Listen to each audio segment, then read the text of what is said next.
Hello students, welcome back. Once again, we are dealing with class 11th Maharashtra State Board Science stream, and in that we are dealing with the subject physics. And in physics, this is our second lecture for 11th class. इस second lecture का importance अब आप आज समझेंगे। कल हमने physics में एक सिंपल सी 10th क्लास की डेफिनेशन ली थी। डेफिनेशन स्केलर क्वांटिटी की ली थी और स्केलर क्वांटिटी को हमने डिफाइन आपने 10 से पढ़ा हुआ है। 10 से मैं एक बार फिर सभी बच्चों से हाथ जोड़ के निवेदन करता हूं, अपने अपने वीडियोज ऑन कर लीजिए। कोई तकलीफ नहीं है, अगर एक मोबाइल पे 3 लोग भी पढ़ रहे होंगे तो कोई प्रॉब्लम नहीं है, 2 लोग पढ़ रहे होंगे कोई प्रॉब्लम नहीं है, मुझे कोई प्रॉब्लम नहीं। बेटा ये 5 दिन तो फ्री है तो आप पढ़िए ना, मुझे कोई प्रॉब्लम नहीं है। I am ready to teach you, कोई प्रॉब्लम। 2 लोग रहे 3 लोग रहे कोई प्रॉब्लम नहीं, डरिए मत। पढ़ना है ना, जिसको पढ़ने में इंटरेस्ट है उसके लिए चन्ना सर का नाम ही सिर्फ पढ़ाने के लिए ना, और किस चीज के लिए। दूसरी कोई चीज तो मुझे आती नहीं। आप देख रहे कल भी देखे होंगे, कल से भी मैंने लेक्चर चालू किया, ना तो मैंने आपके नाम पूछा ना तो मैंने मेरा नाम बताया, हाँ सिर्फ चन्ना सर बोला और आगे बढ़ाना चालू हो गया। आज भी देख रहे हैं आप लोग, ना मैं किसी की बात करता हूं, ना किसी की बुराई करता हूं, ना कुछ करता हूं, सिर्फ अपने पढ़ाने से मेरा जो मेरे पास है मैं वही तो बांटूंगा ना। मेरे पास पढ़ाने का स्किल है तो मैं पढ़ाना बांटूंगा। किसी के पास बुराई करने का स्किल होगा तो वो लाइफ टाइम बुराई करते रहेगा। हमारे पास समय नहीं है, पढ़ने कोई समय नहीं पूरा पड़ता मेरे पास, तो देख लीजिए।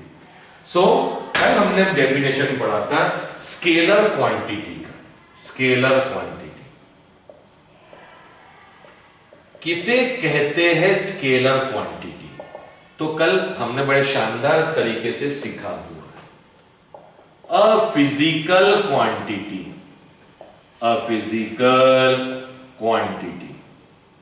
which requires, और ये आपने 10th में भी पढ़ा हुआ है। कल मैंने फर्स्ट लेक्चर में इसको प्रॉपरली एक्सप्लेन भी करके दिया। अ physical quantity which requires only magnitude for its complete description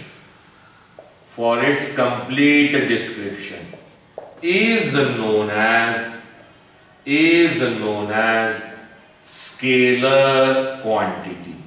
हमने ये कल पढ़ा हुआ है और कल मैंने आपको इसको एक्सप्लोर करके बताया है कि क्या मतलब होता है फिजिकल क्वांटिटी का, क्या मतलब होता है मैग्नीट्यूड का। तो आंसर्स जितने लोग कल प्रेजेंट थे उम्मीद करता हूं आंसर्स देंगे। फिजिकल क्वांटिटी, हम ये सब्जेक्ट पढ़ रहे हैं फिजिक्स। फिजिकल क्वांटिटी मैंने बड़े अच्छे शब्दों में आपको समझाया था। किसे कहते हैं फिजिकल क्वांटिटी? जो कल नहीं थे जो आज है, मैं बहुत सिंपल भाषा में 2 मिनट में फास्ट फॉरवर्ड बताता हूं। फिजिकल क्वांटिटी फिजिक्स में, पहले तो ये दिमाग में भर लीजिए, फिजिक्स में सिर्फ फिजिकल क्वांटिटी ही हमको पढ़ना है। यही पूरे, जब तक आप जिंदगी में फिजिक्स पढ़ेंगे तो उसी क्वांटिटी को पढ़ेंगे जो फिजिकल है। अब फिजिकल का मतलब क्या है तो बड़े आसान शब्दों में बता रहा हूं। वो क्वांटिटी जिसको आप गिन सकते हैं, a quantity which can be measured. वो क्वांटिटी जिसको आप गिन सकते हैं is known as physical quantity. Physics में उसी का काम है जिसको हम गिन सकते हैं। तो फिजिक्स में हम जो भी चीज पढ़ेंगे, लाख पते की बात आखिरी दम तक के लिए याद रखिए, फिजिक्स में आप वही पढ़ेंगे जो आप गिन पा रहे हैं, गिन सकते हैं। क्या गिन सकते हैं सर? मेरी हाइट गिन सकते हैं, मेरी चौड़ाई गिन सकते हैं, मेरा वजन गिन सकते हैं, हम हर चीज गिन सकते हैं। तो सर फिर क्या नहीं गिन सकते? कल ही बताया। मैं आज बहुत खुश हूं क्योंकि सेकंड डे ही इतने सारे 55-60 बच्चे हैं, तो मैं बहुत खुश हूं ऑनलाइन में। कितना किलो खुश हूं बताइए? तो आप मेरी खुशी नहीं गिन सकते। मैं कहूं बहुत भूख लग गई तो तकलीफ हो रही है, गम में हूं भूख के कारण, कितना किलो गम है गिन सकते हैं? नहीं गिन सकते। तो जिन चीजों को हम नहीं गिन सकते उसका कोई काम नहीं है, और जिसको गिन सकते फिजिक्स में उसी का काम है, और जिसको गिन सकते हैं वही कहलाती है फिजिकल क्वांटिटी। तो फिजिक्स में उसी का काम जिसको हम गिन सकते हैं। अब गिन सकते हैं तो सर फिर बहुत सारी चीजें गिन सकते हैं, हम तो हर चीजें गिन सकते हैं, सर पे कितने बाल है वो गिन सकते हैं, ऑब्वियसली आसमान में कितने स्टार्स है हम वो भी गिन सकते हैं, लोगों ने गिन के रख लिए, नए नए स्टार खोजते हैं उसको नाम दे के रख लिए, कितने प्लैनेट्स है सब गिन सकते हैं। तो इन सब का काम है फिजिक्स में, लेकिन गिन सकते हैं। अब सब जब गिनना है तो मेरी बात को प्लीज कान खोल के सुनिएगा, कान खोल के सुनिए, और ध्यान चाहूंगा हर एक बच्चे का, प्लीज। अब जब गिन सकते हैं तो मेरे बहुत सिंपल से आंसर, अगर मैंने बोला आपको बेटा मेरी हाइट गिनो, तो आप कैसे गिनेंगे? आप एक मेजरिंग टेप लेके आएंगे और टेप मेरे पैर से लेके सर तक लगाएंगे और टेप में जो वैल्यू आएंगी वही हाइट हो गई। मैंने कहा बेटा मेरा चौड़ाई गिनिए, कितना चौड़ा हूं मैं, तो आप उसी टेप से चौड़ाई गिन लेंगे, आप लोग गिन लेंगे, एग्जैक्टली गिन लेंगे उसी टेप से। लेकिन अब अगर मैंने पूछा बेटा मेरा एरिया कितना है वो बताओ, तो बताइए कौन से टेप से गिनेंगे? है कोई टेप एरिया निकालने के लिए? तो आप उस एक टेप से मेरा एरिया तो नहीं गिन सकते, मेरा चैलेंज है, नहीं गिन सकते आप एरिया। लेकिन नहीं गिन सकते भी मैथ्स में बताया, नहीं हो सकता, ये हमारे डिक्शनरी में है ही नहीं। फिर एरिया गिनना तो है, तो सर क्या मुश्किल है? आपकी लंबाई गिन लिए, आपकी चौड़ाई गिन लिए, length into breadth will become an area. तो क्या आप एरिया डायरेक्टली गिन पा रहे हैं? आंसर इट, एरिया डायरेक्टली गिन पा रहे? मुंडी हाँ या ना में गिलाई, एरिया डायरेक्टली गिन रहे किसी टेप से? डायरेक्टली नहीं गिन पाते। तो डायरेक्टली क्या गिन पाते हैं? क्या गिन रहे डायरेक्टली? आप मेरी हाइट गिन लिए, तो वो चीजें जो हम डायरेक्टली गिन पाते हैं और वो चीजें जो डायरेक्टली नहीं गिनते, उनको गिनने के लिए, जैसे एरिया मेजर करना है तो एरिया को गिनने के लिए, एरिया की वैल्यू निकालने के लिए हमें लेंथ मालूम चाहिए, हमें ब्रेड्थ मालूम चाहिए। मतलब ये एरिया लेंथ पर डिपेंड है और ब्रेड्थ पर डिपेंड है। तो वो चीजें, प्लीज मार्क दिस, शांति से सुनिए, वो चीजें जो हम डायरेक्टली गिन सकते हैं, वो चीजें जो हम डायरेक्टली गिन सकते हैं, उन्हें कहा जाता है तो वो भी फिजिकल क्वांटिटी। गिनना है, गिन सकते हैं मतलब फिजिकल क्वांटिटी। तो हमने लिखा physical quantity, we write down physical quantity. Physical quantity को दो हिस्सों में बांटा गया, कौन से दो हिस्से? फिजिकल मतलब जो गिन सकते हैं। अब गिन सकते हैं कौन से? जो हम डायरेक्टली गिन सकते हैं, डायरेक्टली। तो जो डायरेक्टली गिन सकते हैं उन्हें कहा जाता है फंडामेंटल क्वांटिटी। फंडामेंटल मतलब जिसको गिनने के लिए किसी की मदद की जरूरत नहीं, मतलब जो किसी पर डिपेंड नहीं है। अ क्वांटिटी विच इज इंडिपेंडेंट, जिसको गिनने के लिए किसी की मदद की जरूरत नहीं है, नोन एज फंडामेंटल क्वांटिटी, और वो क्वांटिटी जिसको गिनने के लिए दूसरों की जरूरत है is known as derived quantity, derived quantity. So a physical quantity is divided into two parts. Two parts कौन कौन से? फंडामेंटल क्वांटिटी और डिराइव्ड क्वांटिटी। तो अब सवाल आता है, सर हम किसे डायरेक्टली गिन सकते हैं? लिखिएगा मत, बस समझिए, समझिए। मैं आपसे आगे बढ़ने के पहले एक किस्सा सुनाना चाहता हूं। एक किस्सा, आप मेरी क्लास में, यहां इस क्लास में 97%, 96, 95, 94, 93, 92, 91, 90, 85 से लेके 80 से लेके लाइन लगी है बच्चों की। मैक्सिमम को उतने परसेंट है, सभी अच्छे बच्चे बैठे परसेंटेज। मैं बताऊं मुझे कितने परसेंट है 10th क्लास में? ध्यान से सुनिए, मुझे परसेंटेज थे 64.28 10th क्लास में,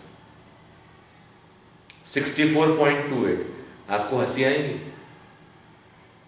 सर 64% सिर्फ? Yes, and in 12th class I secured 94.66 was my PCM।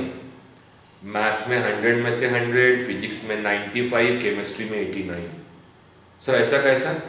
तो ऐसा होने का बहुत सिंपल सा कारण था, बहुत सिंपल सा।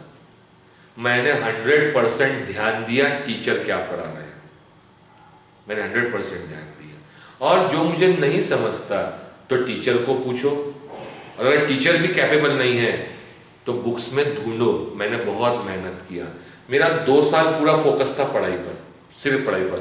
अपना करियर, बेटा हम लोग तो उस जगह से उठे हुए हैं, मैं तो उस स्कूल में पढ़ा हूँ। मेरे फादर एक सिंपल क्लर्क थे, lower divisional clerk, simple clerk थे। तो मैं तो उस जगह से उठा हूँ कि हम स्कूल में गए, स्कूल में बढ़िया कैंटीन थी, कैंटीन में बहुत अच्छे नाश्ता मिलता था।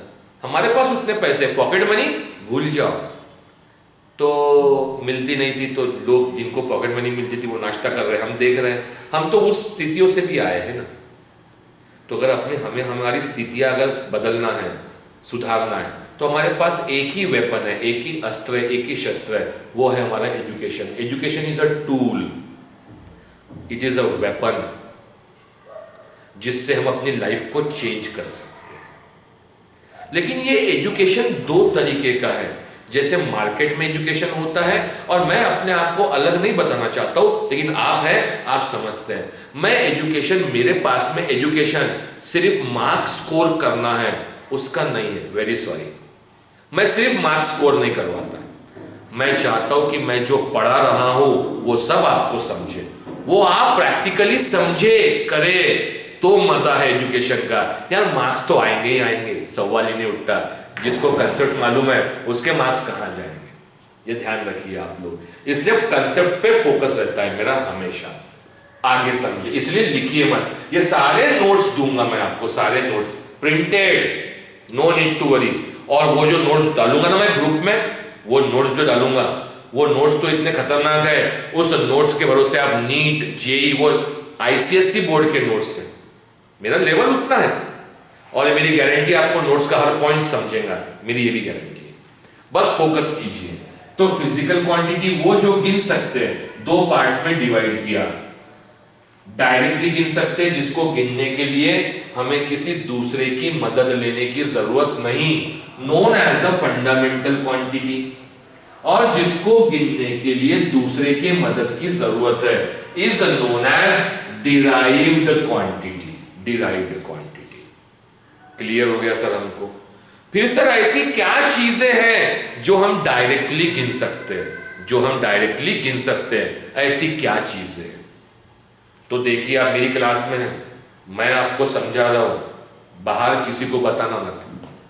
एग्री हो तो बोलो, मैं बताता हूं, ट्रिक बताता हूं कि ऐसी क्या चीजें हैं जो डायरेक्टली आप गिन सकते हैं, जिसके लिए किसी की मदद नहीं, जरूरत नहीं है। बाहर बताना मत, ठीक है? अब बाहर बताना मत, इसको इंग्लिश में क्या बोलते हैं? इंग्लिश में अगर मुझे लिखना है तो मैं लिखूंगा इंग्लिश में टेल मत, बाहर मत बताओ, तो मैंने लिखा टेल मत, हो गई ट्रिक, टेल मत। अब इस टेल से पहला आया टाइम, मैंने पूछा कितने बजे, आप डायरेक्टली घर देख के बता सकते हैं, तो डायरेक्टली गिन सकते हैं। फंडामेंटल क्वांटिटी E से इलेक्ट्रिक करंट, अगर कैमरा नहीं दिख रहा हो बोर्ड तो मैं कैमरा घुमा लेता हूं, मुझे कोई प्रॉब्लम नहीं है। ये कर लिया इलेक्ट्रिक करंट, ये आ गया E से, L से आ गई लेंथ,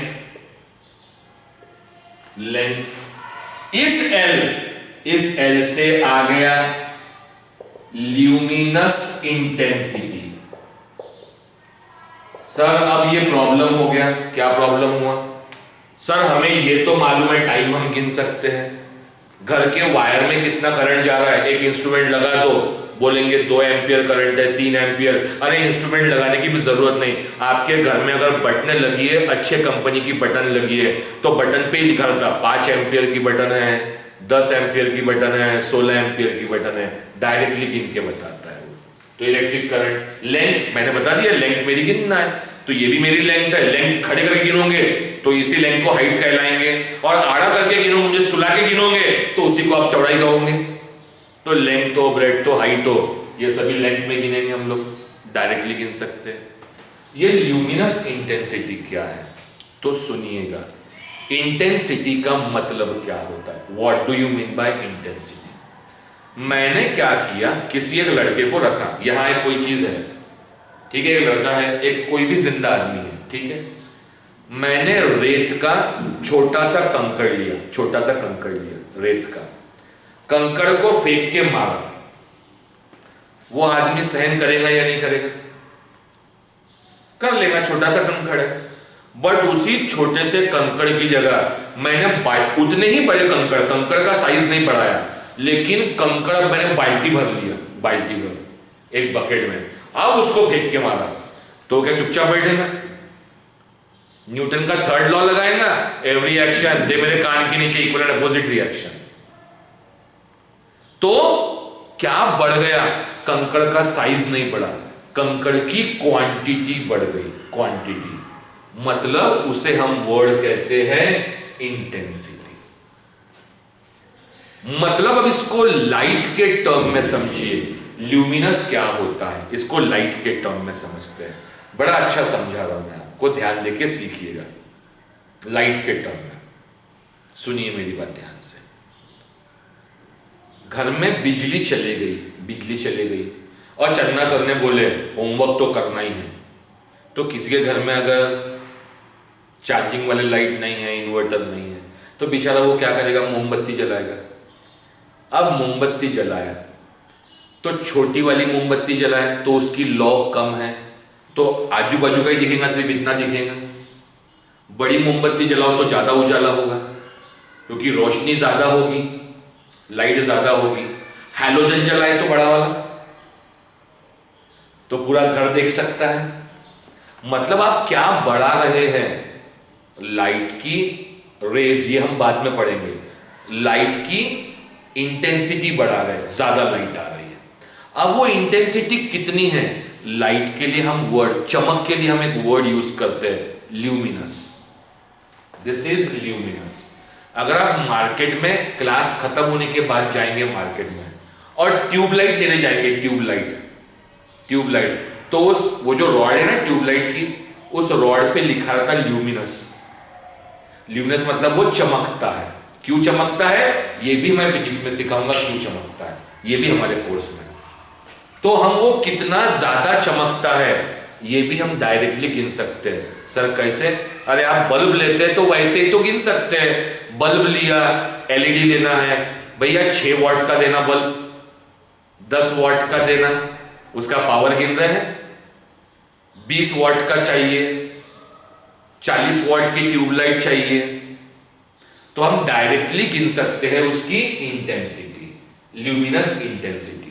ये कैसे गिनेंगे ये हम आगे फिजिक्स में देखेंगे। एम से डिनोट करते हैं, एम से जो हम डायरेक्टली गिन सकते हैं, M is known as mass. ए से, ये आपको इस ए की जरूरत पड़ेगी केमिस्ट्री में, and it is known as amount of substance, it is known as amount of substance. And last जो बच गया, it is known as temperature, temperature. तो ये 7 चीजें हैं, 2 2 4 और 3 7। These 7 क्वांटिटीज हम डायरेक्टली गिन सकते हैं, तो these 7 are known as fundamental quantities, fundamental quantities. तो अगर किसी ने पूछा how many fundamental quantities are there, कितनी फंडामेंटल क्वांटिटीज है, तो कभी दिमाग में रटना नहीं, मैंने एक ट्रिक बताया। वो ट्रिक बताया कि बाहर किसी को बताना मत, बाहर किसी को बताना मत मतलब टेल मत, टेल मत। तो टी से टाइम, ई से इलेक्ट्रिक करंट, एल से लेंथ, दूसरे एल से ल्यूमिनस इंटेंसिटी, एम से मास, ए से अमाउंट ऑफ सब्सटेंस, टी से टेम्परेचर, टी से टेम्परेचर। तो these are the fundamental quantities जो हम डायरेक्टली गिन सकते हैं। बाकी दुनिया में जितनी क्वांटिटीज है, जितनी क्वांटिटीज, वो सब इन्हीं पर डिपेंड है, इन्हीं की मदद से गिनी जाती है, इन्हीं की मदद से। लेकिन साइंटिस्ट लोगों ने जब ये बनाए फंडामेंटल क्वांटिटीज, जब साइंटिस्ट लोगों ने ये बनाया तो उन्होंने देखा, उन्होंने क्या सोचा था, इन 7 क्वांटिटी के भरोसे हम दुनिया की सारी क्वांटिटी डिफाइन कर सकते हैं। लेकिन उन्होंने एक्चुअल लाइफ में क्या पाया कि इन 7 के भरोसे सारी क्वांटिटी डिफाइन नहीं हो सकती। तो इनको सपोर्ट करने के लिए और 2 क्वांटिटीज दिए। उन 2 क्वांटिटीज का नाम है सप्लीमेंट्री क्वांटिटीज, सप्लीमेंट्री क्वांटिटीज। और उसमें पहली है प्लेन एंगल, प्लेन एंगल, और दूसरी है सॉलिड एंगल। ये 2 क्वांटिटीज एक्स्ट्रा बनाई गई है फिजिक्स को समझने के लिए। अब आप बोलेंगे सर बाकी तो हमको समझ गया, बाकी तो हमको समझ गया, ये प्लेन एंगल क्या है और ये सॉलिड एंगल क्या है, जरा समझ लीजिए। मैं क्लास एंड कर रहा हूं क्योंकि शायद सर आ चुके हैं केमिस्ट्री वाले। तो प्लेन एंगल क्या है और सॉलिड एंगल क्या है, क्या है ये प्लेन एंगल और सॉलिड एंगल? तो समझिए, प्लेन एंगल तो आपने 10th में पढ़ा, 9th में पढ़ा, 8th में पढ़ा, जब भी ज्योमेट्री पढ़ा, ज्योमेट्री में आपने पढ़ा है कि ये ट्राइंगल है और इस ट्राइंगल का ये angle is known as a plane angle. Plane इतना छोटा शब्द नहीं है, प्लेन नाम का आपको पूरा चैप्टर है। प्लेन का एक्चुअल मतलब मैं मैथ्स में बताऊंगा कि प्लेन क्या होता है, प्लेन क्या होता है वो मैथ्स में बताऊंगा। लेकिन सबसे मेन है सर ये सॉलिड एंगल क्या होता है। सॉलिड एंगल ये सबने देखा है और सबने खाया है। सर देखा है तो ठीक है, यहां तक बोले आपने, खाया है मतलब, तो चलिए मैं आपको बताता हूं सॉलिड एंगल कहां बनता है। सॉलिड एंगल कहां बनता है? गर्मी के सीजन में तरबूज खाया है, वाटरमेलन। जब मार्केट में जाते हैं तरबूज लेने के लिए, वाटरमेलन लेने के लिए,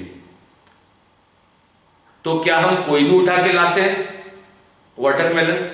नहीं, हम बोलते हैं भैया काट के दिखाओ, दिखाओ ये लाल है या नहीं है। अब उसके काटने के 2 तरीके, वो तरबूज लेगा, बीच में से काटेगा, दबा के दिखाएगा, बोले देखो लाल है कि नहीं है। हम बोलते भैया वैसा नहीं चाहिए। हम क्या करते हैं, वो तरबूज में ऐसे एक अड़ लकीर, फिर एक ऐसे खड़ी, एक खड़ी, और निकाल के एक पीस निकालेंगे बाहर, एक ऐसा पूरा बाहर निकालता है। ये तरबूज में से एक पीस बाहर निकाला, हाँ लाल है, अब डाल दो अंदर, अब डाल दो। आप उस पीस को ऐसा आड़ा करके डालो, मेरा डल जाता है क्या? तो आपको उस पीस को पर्टिकुलर जैसे निकाले उसी एंगल से डालना पड़ेगा। तो उस पीस ने उस तरबूज के साथ में जो एंगल बनाया, it is known as solid angle.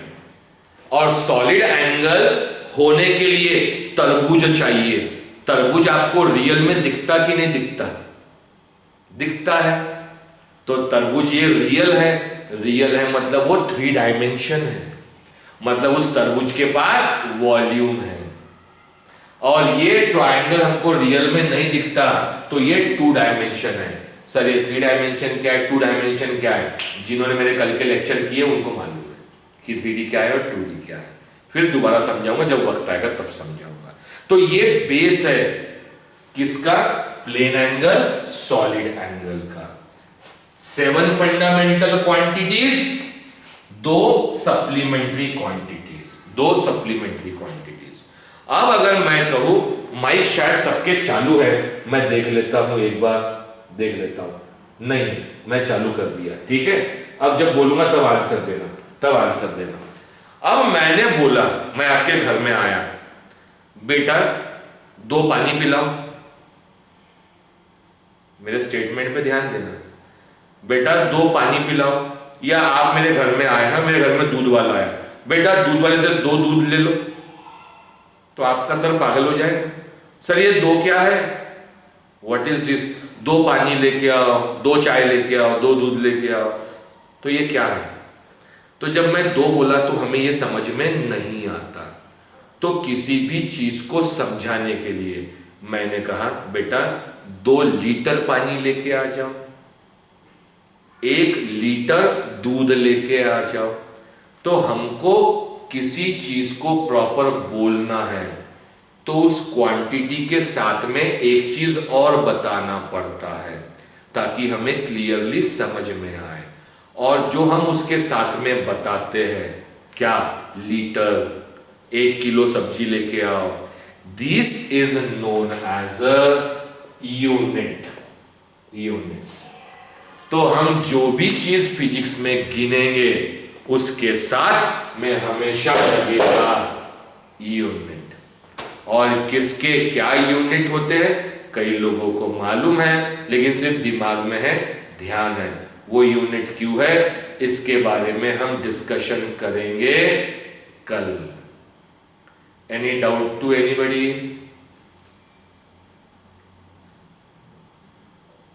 Mic चालू है आपके? Any doubt to anybody? है माइक चालू कर दिया हो ना आपका, एक का भी आवाज नहीं आता। नहीं चालू किया, चन्ना सर ऐसे होगा, ऐसे से। हाँ अब चालू कर दिया। Any doubt to anybody? हाँ माइक अपने माइक बंद करो फट से। ठीक है, ठीक है, ठीक है। Thank you very much. I hope जो मैंने समझाया वो आपको समझ में आया हो। समझ में आया बेटा? अब उसके बाद समझिए। अब कईयों को सर कहते हैं सर जो बोर्ड पे है ना वो हमको लिखना है। लिखने की जरूरत नहीं। अरे आप 21st सेंचुरी में ऑनलाइन पढ़ रहे हैं, स्क्रीनशॉट लेना था ना, स्क्रीनशॉट, बोर्ड का स्क्रीनशॉट लेना आता है? मैं कैमरा कर देता हूं, आप स्क्रीनशॉट ले लो, घर में बैठ के आराम से लिखना बाद में। तो चलिए